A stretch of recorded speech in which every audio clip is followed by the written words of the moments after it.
Hi, I'm a shouty woman, and I'm here today to teach you how to make your very own romance novelle. That's right, unlike a YA trilogy, you only have one book to get this right. So let's dive right in on how to build your own romance. First, you need a title.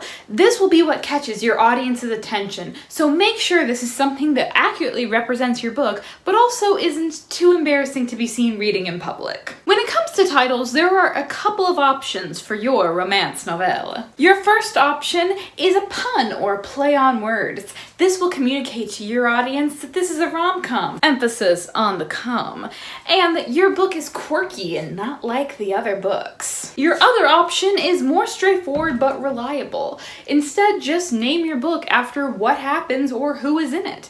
Naming your book after the kind of people that feature in it will immediately tell your audience who will like the book and who won't. But that's not all. With the straightforward title, you'll not only have an easy explanation of your book, but you'll also save space on your cover because you won't even need a synopsis.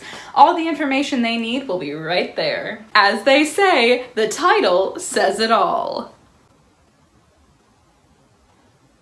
Now that you have your title, it's time for your visuals. Time to design your cover art. Now, romance novels have come a long way in recent years. What used to just be smutty books with a shirtless man on the cover are now smutty books with a cartoon man on the cover. And with the all-new romance novelle, you get a very simple, straightforward, and included procedure to update your outdated cover art. First, just take your old-fashioned man and simply make him more boxy. Women love boxes. Once your characters are as two-dimensional physically as they are emotionally, you'll know that you've got it right. It's time to move on to the tricks of the trade, or should I say, the tropes of the trade. Just a little romance novelle humor for you. Just like YA trilogies, romance novels have many tropes that you can choose from. These are typically grouped into a couple of categories. Category 1. Your characters don't actually like each other and do not talk to each other until they are put into a situation in which they can no longer avoid their feelings for each other. This will lead to conflict, which is hot, tension, which is hot, and will lead to your audience wanting the characters to let off some steam. Hot. Category 2. Your characters cannot read the room. This will lead to your audience throwing the book across the room because they're tired of your characters dancing around each other when they're clearly interested but are not able to communicate this interest to each other for about 200 pages. And they will thank you for it. You can choose one of these categories, or for the real mavericks out there, take a few tropes from both and combine them. Why stick to a simple friends to lovers or enemies to lovers when you can instead have something more interesting, like friends to enemies to friends to lovers to enemies to friends to lovers? And your tropes will help save you time and space on your back cover. Why have a lengthy paragraphs long synopsis when instead you can have a long list of tropes long enough to rival the tags on a 20,000 word fanfic? By following these simple instructions, you are guaranteed that your next romance novelle will be your audience's next favorite enemies to lovers, fake dating, he falls first, only one bed, who did this to you, grumpy ex sunshine, forced proximity hit. And you may be thinking, well, I want to not write a contemporary romance. I want to set it in a fantasy or a sci-fi world. Well, good news, because these tropes not only work in contemporary settings, but in any setting. Simply make your characters in any story so unhealthily horny that they would find a Sabrina Carpenter song relatable, and you have got yourself a romance. You've got your book's outer jacket, so let's move on to the contents. You need a protagonist that your audience is going to root for, and with the all-new romance novelle protagonist, we've got you covered.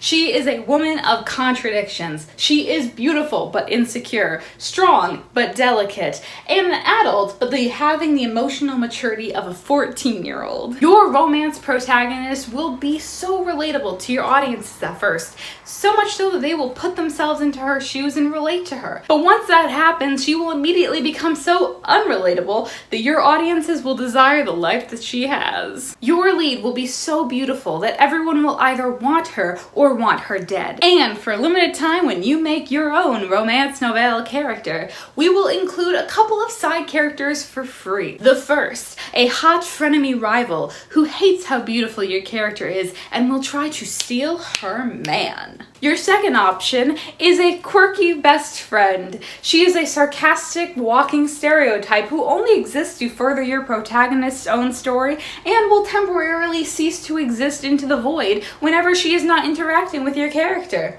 Way to save time and energy, not having to think of a story for any other characters. With your protagonist and her posse out of the way, it is time for the fun part. It is time to choose that boy. Will your protagonist choose Bachelor number 1, the muscly hero? He is noble, handsome, and brave. Bachelor number 2, the brooding bad boy with a past. He's a rebel who knows how to read. Bachelor number 3, the golden retriever. He's hot, charming, dumb, and a little bit trainable.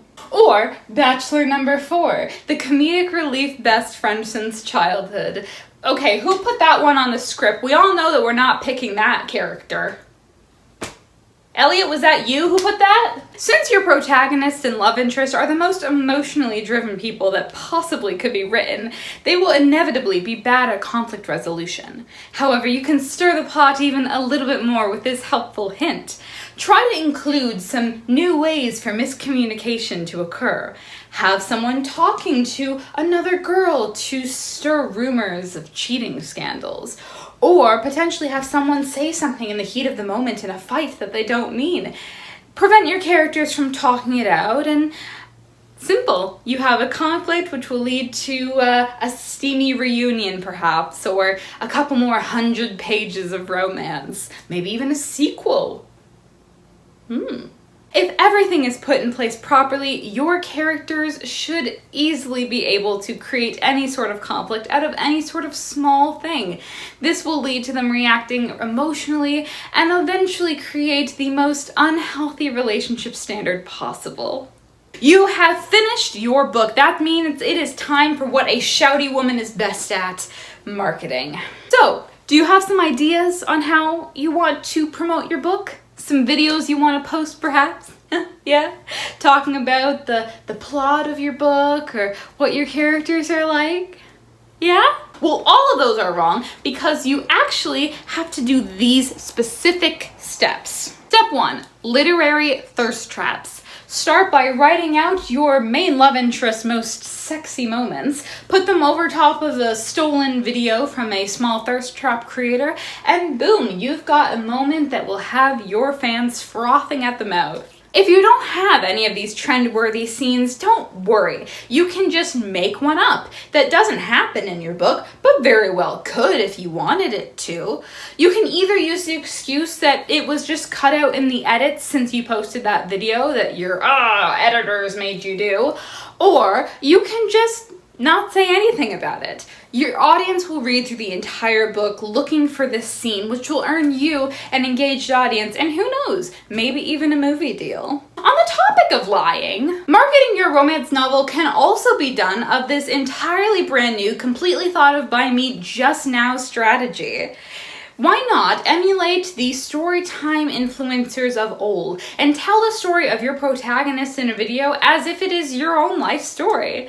Once your audience is engaged, looking forward to hearing about this horrible thing that has happened to you or this really hot neighbor that you have been talking to you, boom, sneak attack advert. The trick to any good marketing is lying to your target audience just long enough until it takes you to get their money. And on a completely unrelated topic, if you want some more guaranteed to make you a bestseller marketing tips completely thought of and created by myself, then you can get them. All you need is just 3 short, small payments of $78.99. Terms and conditions may apply. And there you have it. That is how you can make your very own best-selling romance novel. And hey, if you're having trouble coming up with the next part of your own romance novel, why not take a break instead and write a comedy sketch about how to market a romance novel instead?